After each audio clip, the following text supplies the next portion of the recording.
¿ya? Y comenzamos entonces la clase y veo que hay personas que no había visto mucho tiempo en clase, ¿eh? Qué bueno que estén aquí, ¿ya? Listo, chiquillos, empezamos entonces la clase. Vamos a compartir pantalla.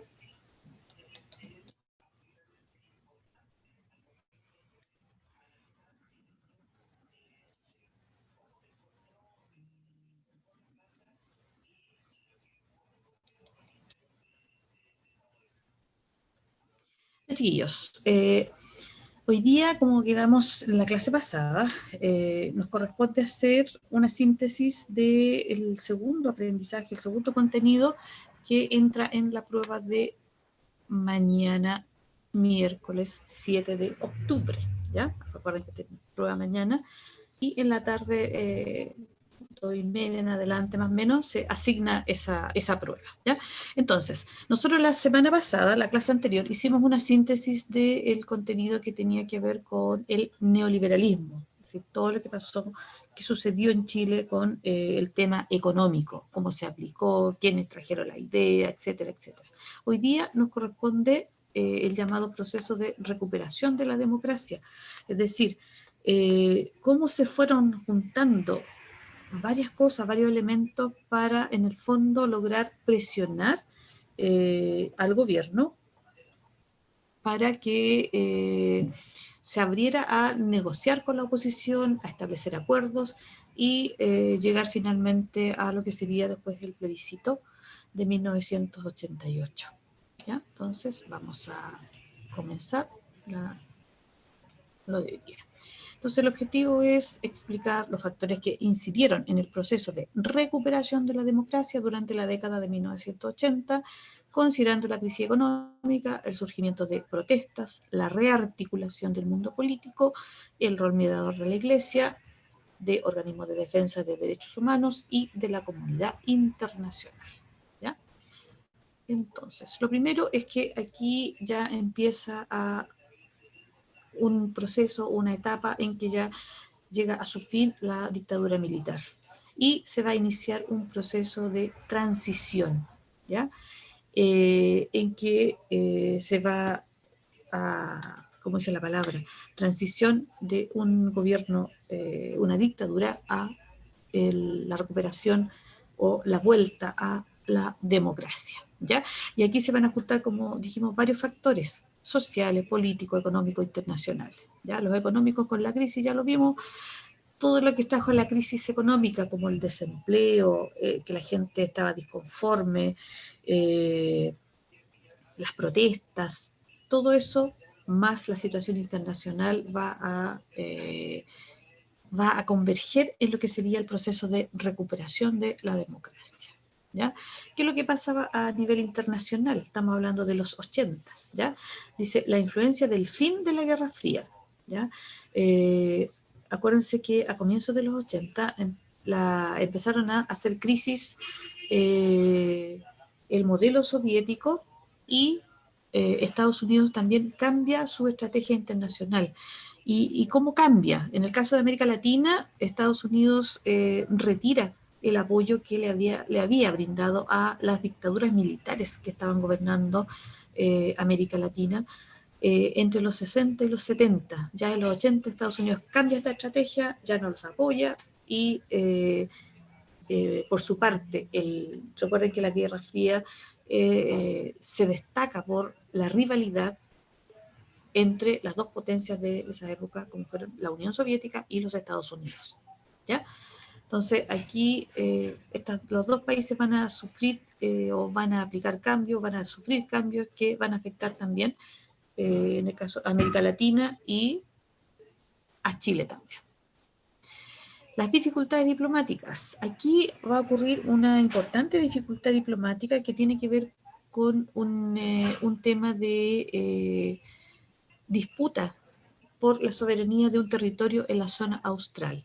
¿Ya? Entonces, ese es uno de los hitos más importantes dentro de las relaciones internacionales, fue la controversia con Argentina por cuestiones limítrofes en tierras australes. ¿Ya? Esta disputa se inició en el año 78, cuando ambos países estuvieron cerca del estallido de un conflicto armado, ¿ya? En la zona austral. Finalmente, Chile y Argentina aceptaron la mediación del Vaticano, o sea, del Papa, y se abrió una nueva etapa en los vínculos bilaterales entre ambas naciones, que se consolidaron con la firma del Tratado de Paz y Amistad de 1984. ¿Ya? O sea, este conflicto también a nivel internacional va a afectar al gobierno de la época, el año 78, y que va a ocupar prácticamente cuando está terminando la década de los 70 y el comienzo de la década de los 80, cuando finalmente se firma el Tratado de Paz y Amistad entre Chile y Argentina. ¿Ya? También, como decíamos antes, Estados Unidos retira el apoyo a las dictaduras latinoamericanas. ¿Por qué las apoyaba? Porque para ellos representaban estas dictaduras el freno a el avance del comunismo en América Latina. Recuerden que había una visión distinta del mundo, ¿ya? Entonces, el comunismo por parte de Estados Unidos en América Latina era visto como una amenaza. Entonces, por eso ellos apoyaban a estas dictaduras que estaban en contra o se manifestaban en contra de el comunismo soviético. Entonces, empiezan a haber procesos de transición en los distintos países, ¿ya? Y esto comienza, por ejemplo, en el caso de Bolivia, ¿ya? Que había vivido un periodo bastante largo de mucha inestabilidad, en que hay presencia de militares en el gobierno y estos van cambiando constantemente, ¿ya? Y también este modelo va a seguir posteriormente también en Argentina, en Uruguay, en Brasil, en Paraguay, ¿ya? Que son países en que habían dictaduras militares en un momento dado. ¿Ya?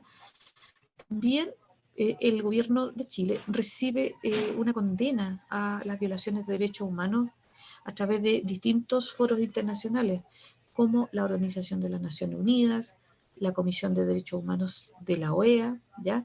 En que se acusa al régimen militar de terrorismo de Estado, es decir, que a través, usando sus fuerzas, aterroriza, tortura, persigue, castiga a la población, ¿ya?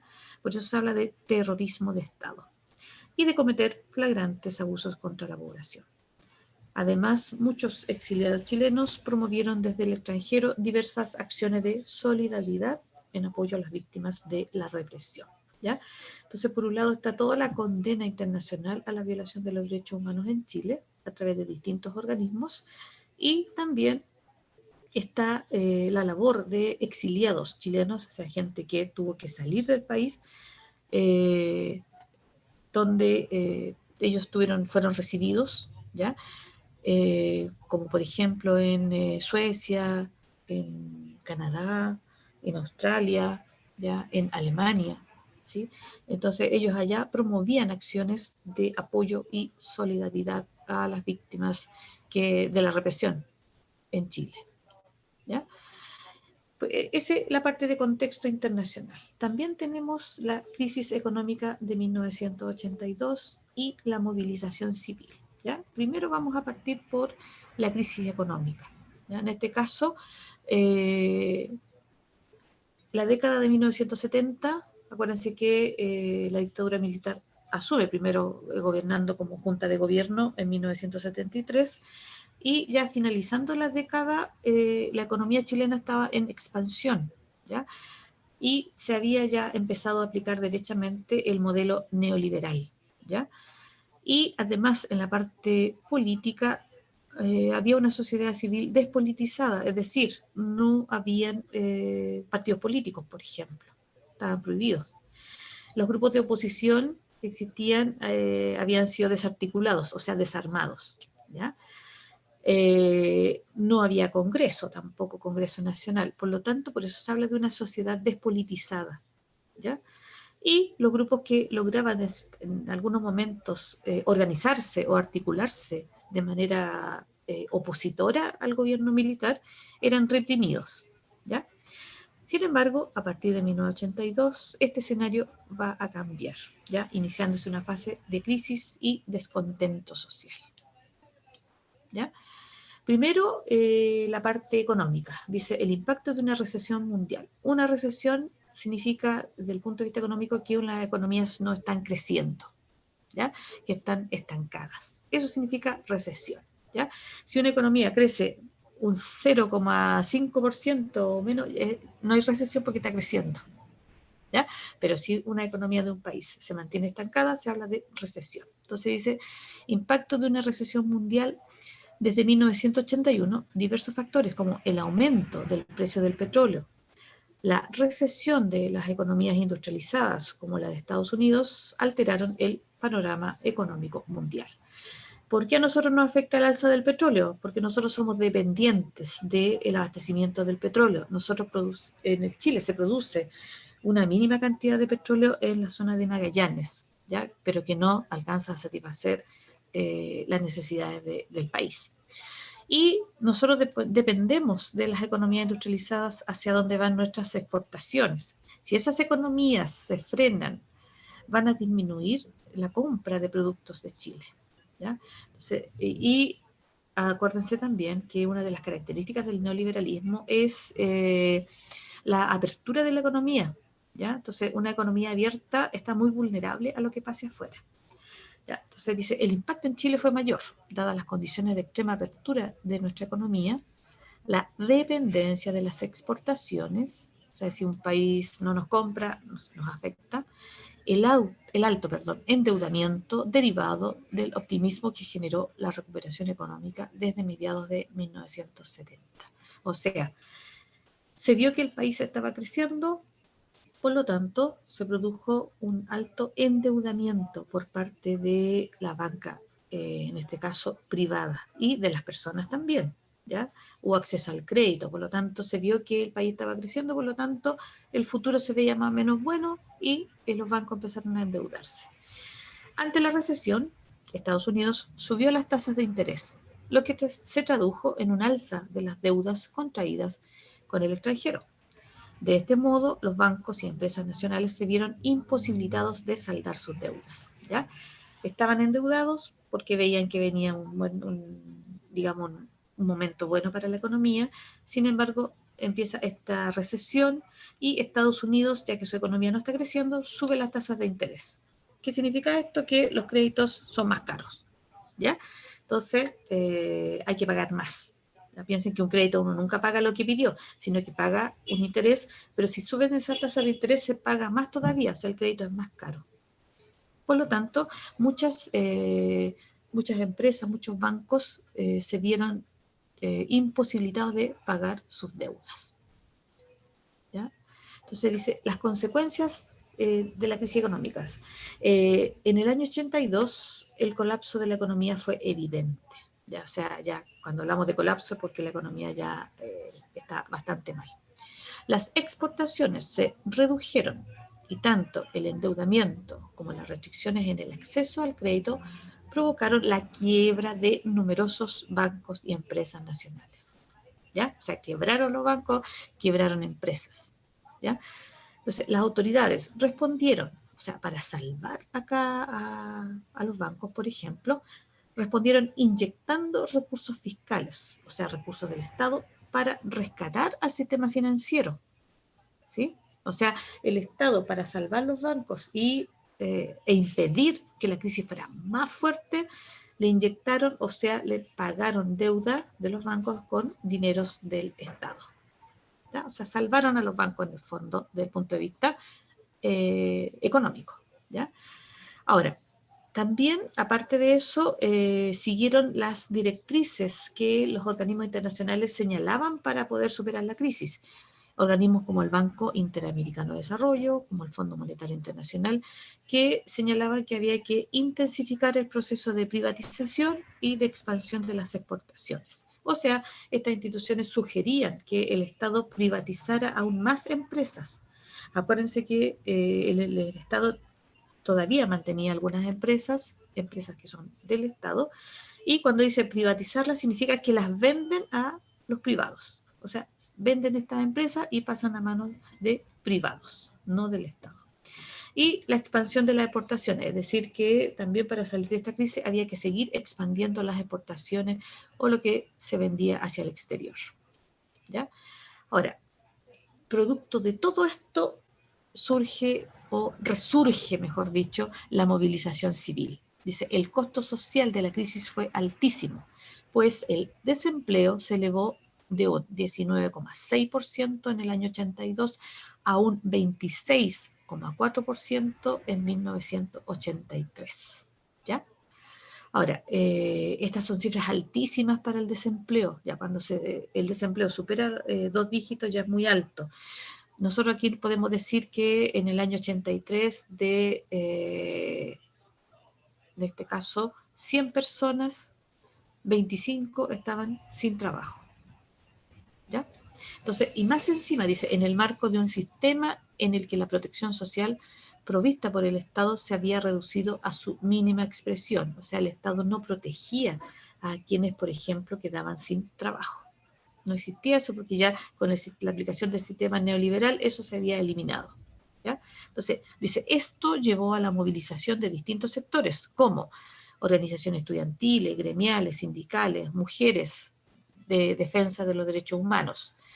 Las masivas jornadas de protesta y paros nacionales se complementaron con tomas de universidades y cacerolazos a lo largo de todo el país. ¿Ya?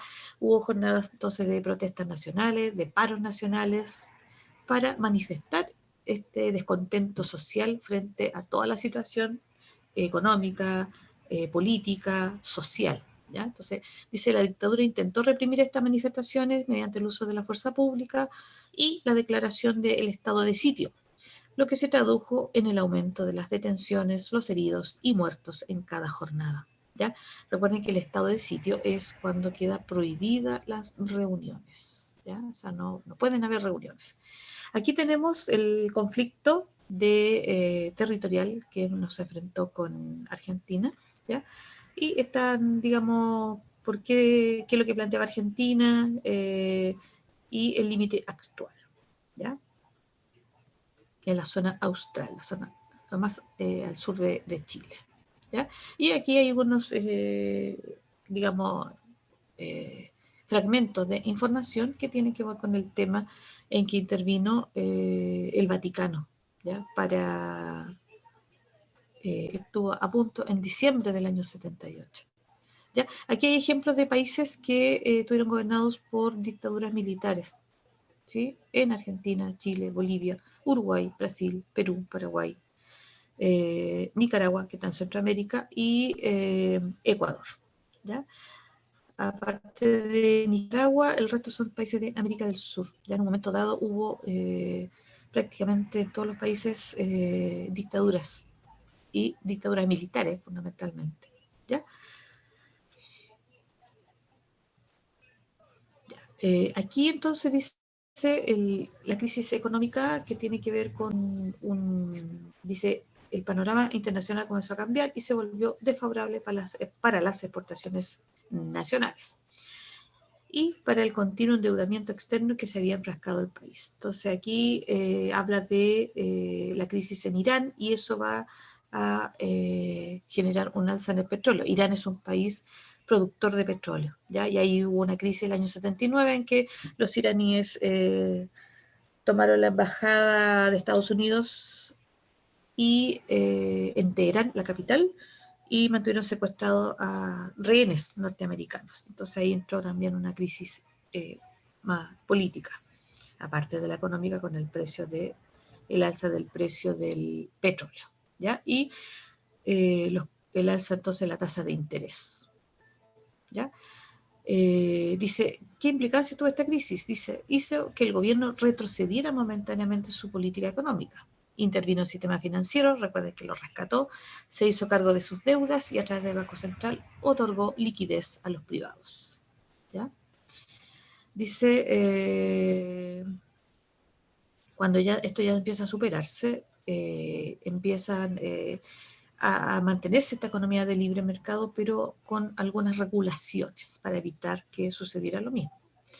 Y también estas consecuencias de esta crisis económicas, sociales, políticas, entonces abrieron el camino para la reaparición, la rearticulación de la oposición política. ¿Ya? Es decir, vuelven a surgir grupos de oposición al gobierno. ¿Ya? Uno de los hechos que se ven acá son las ollas comunes, ¿ya?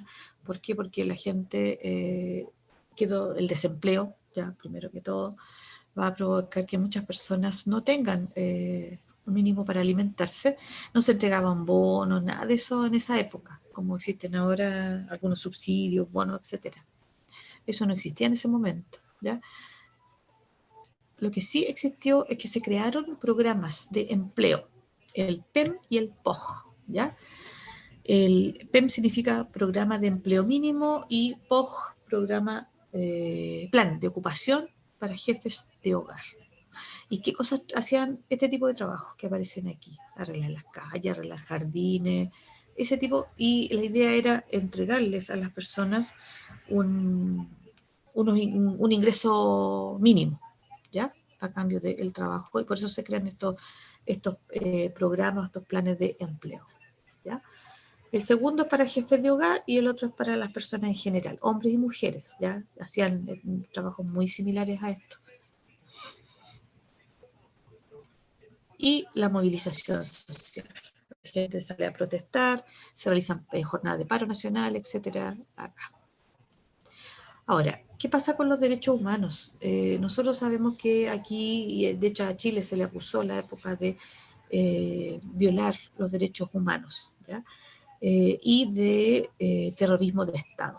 ¿Ya? Y aquí se dan más o menos las cifras que entre 1973 y 1990, 1.230 detenidos desaparecidos, más de 1.900 muertos y alrededor de 38.200 casos de torturas y prisión política. ¿Ya?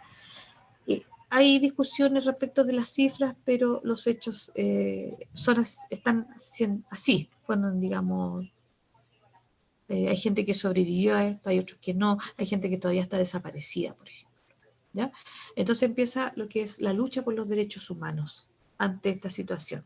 ¿Y qué organismo surge primero? En octubre del año 73 surge el Comité Pro Paz, ¿ya? O sea, al mes siguiente del golpe de Estado surge este comité, que es una organización de carácter ecuménico, ¿ya? Que reunió a diversas iglesias y que entregó apoyo legal y social a las víctimas y sus familiares.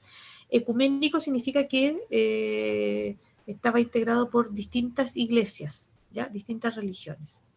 Entonces dice, el comité tuvo que enfrentar una fuerte presión por parte del gobierno y fue disuelto unos años después, ¿ya? Entonces la primera organización que surge para defensa de los derechos humanos fue el Comité Pro Paz, integrado entonces por distintas iglesias y que era para apoyar a las víctimas y sus familiares, apoyo legal y social.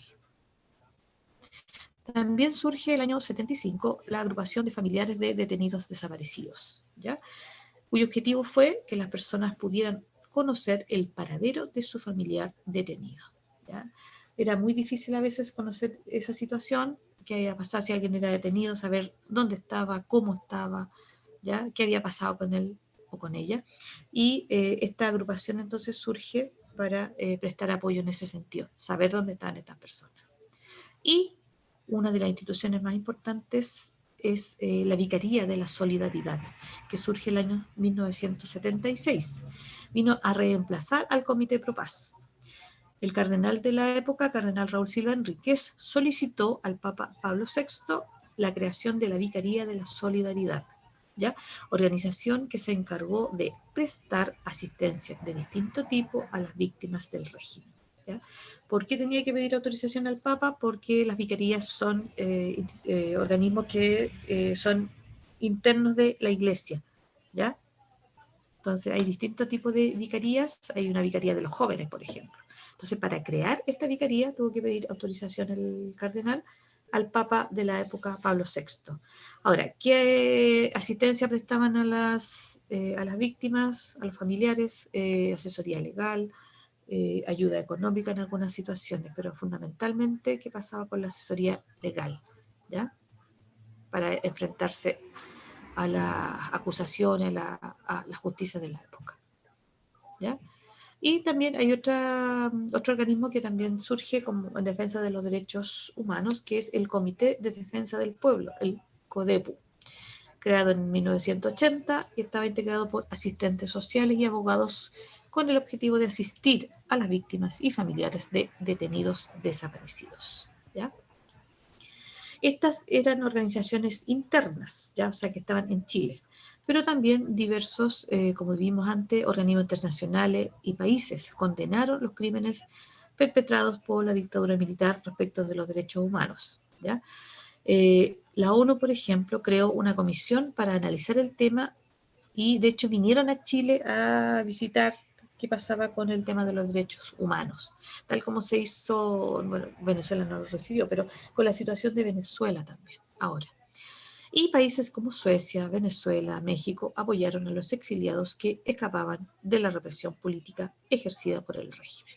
¿Ya? Entonces tenemos, respecto de los derechos humanos, organismos que surgen dentro del país y otros que están fuera. Recordemos que en cuanto a los derechos humanos, hubo violaciones a estos derechos, torturas, ejecuciones. Acuérdense que nosotros hablamos en la clase de, por ejemplo, la caravana de la muerte, ¿ya? Que recorrió distintas ciudades del norte y del sur del país para ejecutar a los detenidos políticos que habían en esa época, ¿ya? Ejecutarlos, o sea, eliminarlos simplemente en algunas ciudades del norte y del sur, ¿ya? Por ejemplo. Entonces, nosotros estamos hablando de incluso lugares en que se detuvieron personas porque eran contrarias a, digamos, al régimen militar o porque habían apoyado o habían sido, habían trabajado como parte del gobierno de Allende. Acuérdense el Estadio Nacional, que fue uno de los lugares de detención. ¿Ya? Y también esto, toda esta situación social permite que la oposición se reorganice, se rearticule. ¿Ya?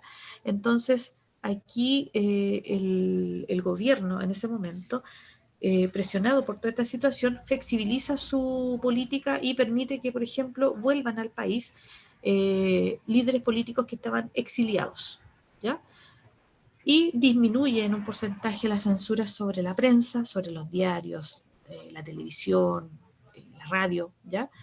Y también disminuye las restricciones para las organizaciones gremiales. ¿Ya? Acuérdense que son organizaciones que reúnen, por ejemplo, a gente de la misma profesión. Por ejemplo, los médicos tienen un gremio, los abogados tienen gremio, profesores tienen gremio. ¿Ya? Ahora, ¿cuáles fueron estas agrupaciones? Una fue la Alianza Democrática, creada en el 83, con la participación de representantes de la democracia cristiana, del Partido Radical, del Partido Socialdemócrata y una parte de los socialistas, ¿ya? Ahora, ¿qué es lo que pedían? Reclamaban la ilegitimidad de la Constitución del 80 y proponían realizar elecciones libres, una asamblea constituyente, la renuncia de Pinochet. Esta organización se caracterizaba porque realizó un rechazo explícito a la vía violenta. ¿Ya? Es decir, recuperar el poder por la vía violenta no era partidario esta agrupación. Y esa postura les permitió dialogar con el gobierno. ¿Ya? Y aquí también va a intervenir la Iglesia Católica para que este diálogo se produjera y se pudiera llegar a una transición. Otra organización fue el Movimiento Democrático Popular. ¿Ya? Se formó de manera paralela a la Alianza Democrática y estuvo integrada por el Partido Comunista, el MIR, Movimiento de Izquierda Revolucionaria, el MAPU o Movimiento de Acción Popular Unitario y una facción del partido o una parte del Partido Socialista. Postulaba también la anulación de la Constitución, el uso combinado de acciones políticas e insurrección para derrocar al régimen. O sea, este movimiento era partidario de acciones políticas, pero también de llevar a cabo acciones de insurrección, porque ellos entendían que la movilización generalizada iba a poner fin al régimen de Pinochet. ¿Ya? O sea, los dos negociar, pero también, mientras que la Alianza Democrática no era partidaria de, digamos, la vía violenta. Y hay grupos armados que sí son partidarios derechamente de la vía violenta, como fue el MIR, ¿ya? Y también el Frente Patriótico Manuel Rodríguez y también el Movimiento Juvenil Lautaro. ¿ya? Que ellos declararon ahí la vía armada o la vía violenta como la única posibilidad efectiva de acabar con la dictadura, ¿ya? Entonces aquí tenemos estos tres, el MIR, el Frente Patriótico y el Movimiento Juvenil Lautaro, ¿ya? Aquí tenemos entonces imágenes que son de detenidos desaparecidos. En el Museo de la Memoria existe toda esta información sobre este tema, ¿ya? Ahí uno puede encontrarse con distintos temas relacionados con los derechos humanos, ¿ya? Y detenidos desaparecidos. Aquí hay una imagen del Comité Pro Paz, que fue la primera organización de defensa de los derechos humanos, y el que está ahí de pie es el cardenal Raúl Silva Enríquez. Y la Vicaría de la Solidaridad, que también fue creada posteriormente, y aquí el cardenal de esta época era Juan Francisco Fresno, ¿ya? Y que va a realizar una labor bien importante en lo que es los derechos humanos, el apoyo, y también van a guardar todos los testimonios que quedaron de esa época. Y del punto de vista de la reorganización de la oposición política, aquí tenemos a la Alianza Democrática, ya que era la que se manifestaba por la vía de la negociación, la vía política, y rechazaba la vía armada, ya. Y tenemos una concentración, una manifestación que se hizo llamada por la Alianza Democrática. Y tenemos el otro movimiento que era partidario de negociar, pero también de la insurrección, porque ellos decían que la única forma en el fondo de poner fin al gobierno de Pinochet era la insurrección, ¿ya? Y la información, chiquillos, ¿ya? Aquí yo les sinteticé. Y mañana entonces la prueba. Y están los temas, el modelo económico neoliberal, que vimos la síntesis de la clase anterior, y la clase de hoy día, que vimos la recuperación de la democracia en Chile. Ya, chiquillos, mañana entonces la prueba, prepárense con la sugerencia de siempre, leer bien las preguntas, darse el tiempo para responder, va a estar en webclass, y revisen digamos, los videos, vean su libro también, porque ahí está también la información. Aquel que me dice no tengo internet para revisarlo, solo me queda para ingresar a las pruebas. Bueno, revise entonces su libro porque está la información, chiquillos. Ya, dejamos de compartir. Dudas, consultas, aportes.